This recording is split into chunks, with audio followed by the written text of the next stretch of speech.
Assalamualaikum warahmatullahi wabarakatuh.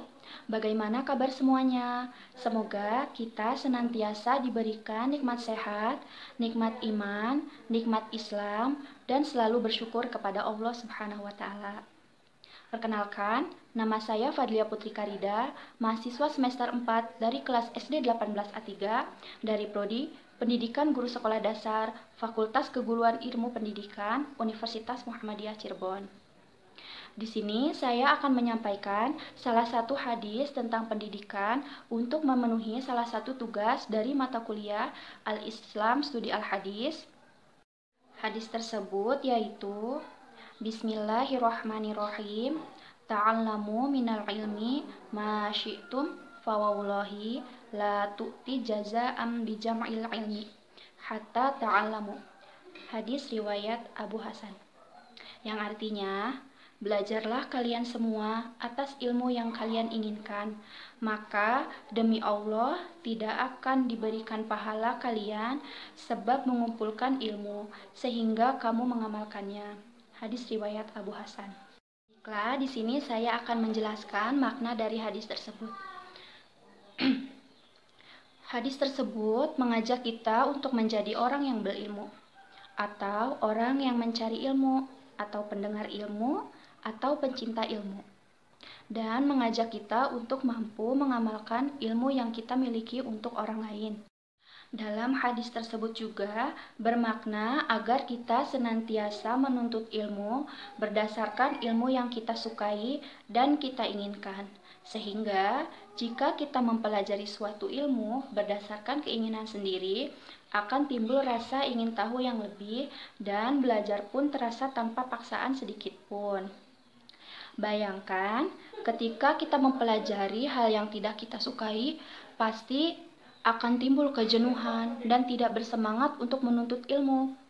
Memang kita dituntut untuk mempelajari segala hal agar kita memahami dan mengetahui segala bidang ilmu. Akan tetapi, yang harus kita utamakan ialah mempelajari ilmu yang kita sukai, teman-teman. Kita mempelajari tentang ilmu, pasti teman-teman bertanya, apa saja sih manfaat dari ilmu? Baiklah, saya akan menjelaskan manfaat dari ilmu tersebut. Yang pertama, mengenalkan dirinya pada dunia luar. Yang kedua, titik awal dari setiap kehidupan manusia. Yang ketiga, memperoleh kemuliaan. Yang keempat, memperoleh kesejahteraan. Yang kelima, memperoleh kebijaksanaan. Yang keenam, mengetahui bahwa Allah Maha Besar. Yang ketujuh, mengajarkan untuk bersyukur. Dan yang terakhir, mengamati ciptaan Allah. Dan banyak sekali manfaat menuntut ilmu yang tidak bisa saya sebutkan satu persatu. Tetapi, saya akan memberikan contoh keutamaan atau manfaat mencari ilmu. Contohnya, ketika teman-teman menyukai ilmu sains, lalu teman-teman mempelajarinya secara mendalam tentang apa-apa saja yang ada di ilmu sains. Nah, maka teman-teman akan merasakan manfaatnya. Teman-teman akan menemukan keagungan Allah Subhanahu wa Ta'ala. Dengan menuntut ilmu juga, kita akan merasakan nikmatnya mencari ilmu dan indahnya berbagi ilmu pengetahuan. Ilmu adalah cahaya kehidupan. Ilmu ibarat cahaya yang menyinari dalam kegelapan, yang menunjukkan arah menuju jalan yang ditempuh. Tanpa ilmu, seseorang akan tersesat jauh ke dalam jurang kebodohan. Dengan ilmu pengetahuan, jarak yang jauh terasa dekat, waktu yang lama terasa singkat, pekerjaan yang berat terasa ringan. Nikmat lainnya yaitu kita dapat mengetahui rahasia yang ada di perut bumi, di dalam lautan, dan di luar angkasa atau di ruang angkasa. Allah menjanjikan orang yang memiliki pengetahuan Allah Subhanahu wa Ta'ala dan ilmu akan mendapatkan derajat yang tinggi di sisinya. Baiklah, Kemudian, saya akan berbagi sedikit cerita yang insya Allah dapat menginspirasi kita semua tentang kegigihan seseorang untuk menuntut ilmu. Ceritanya ialah sebagai berikut. Baiklah, cerita tersebut berjudul Anak dari Batu. Sebelum menjadi ulama besar yang sangat produktif dalam menghasilkan berbagai karya, Ibnu Hajar saat masih menuntut ilmu terkenal sebagai seorang anak yang bodoh dan bebal.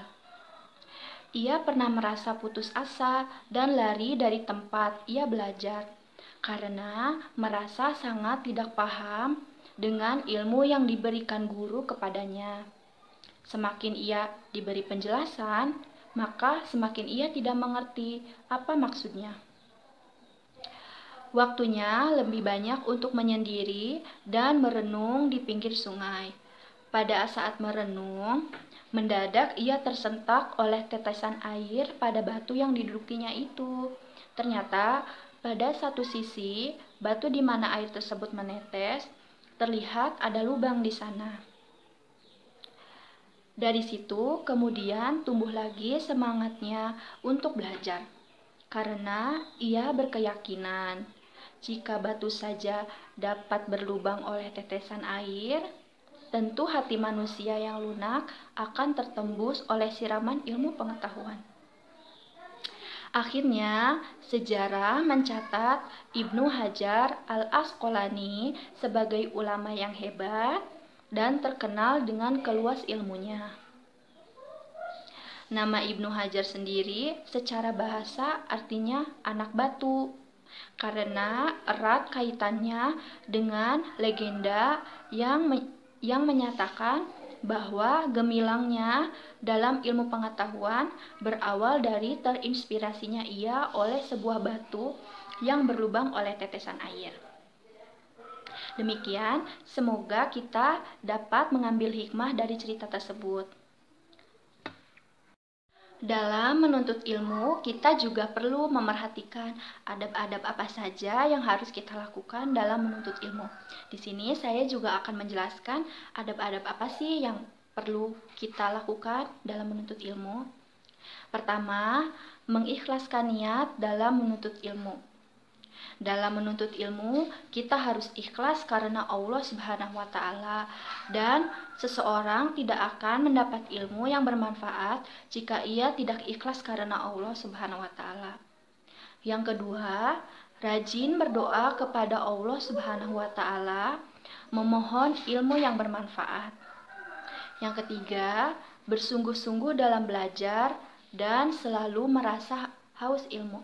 Merasa haus ilmu di sini dalam artian kita tidak cepat puas dengan ilmu yang telah kita dapat. Kita akan terus menggali ilmu-ilmu lainnya dan tidak cepat puas. Yang keempat, menjauhkan diri dari dosa dan maksiat dengan bertakwa kepada Allah Subhanahu wa Ta'ala. Yang kelima, tidak boleh sombong dan tidak boleh malu dalam menuntut ilmu. Yang keenam, mendengarkan baik-baik pelajaran yang disampaikan ustadz, syekh, atau guru. Yang ketujuh, diam ketika pelajaran disampaikan. Yang kedelapan, berusaha memahami ilmu syar'i yang disampaikan. Yang kesembilan, menghafalkan ilmu syar'i yang disampaikan. Yang kesepuluh, mengikat ilmu tersebut dengan tulisan. Yang kesebelas, mengamalkan ilmu syar'i yang telah dipelajari. Yang kedua, berusaha mendakwahkan ilmu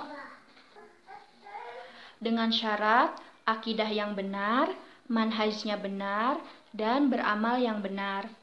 Sekian yang dapat saya sampaikan, semoga bermanfaat bagi saya dan untuk kita semua. Mohon maaf apabila ada kesalahan dan kekurangan, karena kebenaran adalah milik Allah dan kesalahan adalah dari saya sendiri. Pesan saya, selalu semangat dalam mencari ilmu dan pantang menyerah meski lelah. Semoga segala kelelahan kita akan menjadi berkah yang dapat diridhoi oleh Allah Subhanahu wa Ta'ala. Sekian dari saya, wabillahi taufik walhidayah. Wassalamualaikum warahmatullahi wabarakatuh.